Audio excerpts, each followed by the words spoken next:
JBKSS के नेता जयराम महतो ने जाहिर किया चुनाव लड़ने की मंशा। वे गिरिडीह से लोकसभा के चुनाव के उम्मीदवार होंगे। इसके साथ साथ उनके 6 प्रत्याशी भी अलग अलग जगह से चुनाव लड़ेंगे।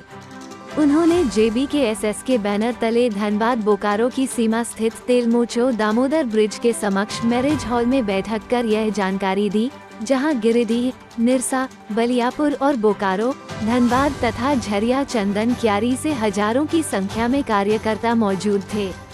उन्होंने सर्वसम्मति से चुनाव लड़ने की घोषणा करते हुए अपने आप को गिरिडीह लोकसभा के उम्मीदवार के रूप में घोषणा कर दी है। वहीं चुनाव को लेकर सभी ने एक स्वर में जयराम महतो का समर्थन किया है। वहीं पूरे जोश खरोश के साथ जयराम महतो को जीत दिलाने के लिए उनके कार्यकर्ता कमर कस ली है।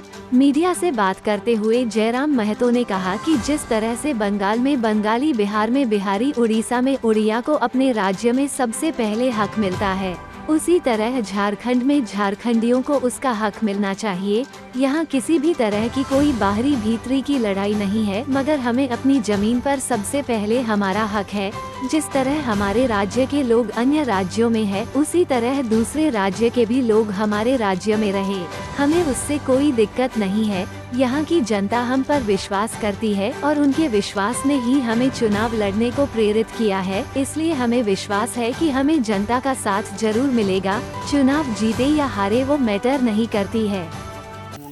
देखिए, औजार से चुनाव नहीं लड़ा जाता है, औजार असंवैधानिक है, औजार से चुनाव नहीं लड़ा जाता है। चुनाव जो भारत का संविधान है उस दायरे से लड़ा जाता है और हम लोग उस दायरे से चुनाव लड़ेंगे।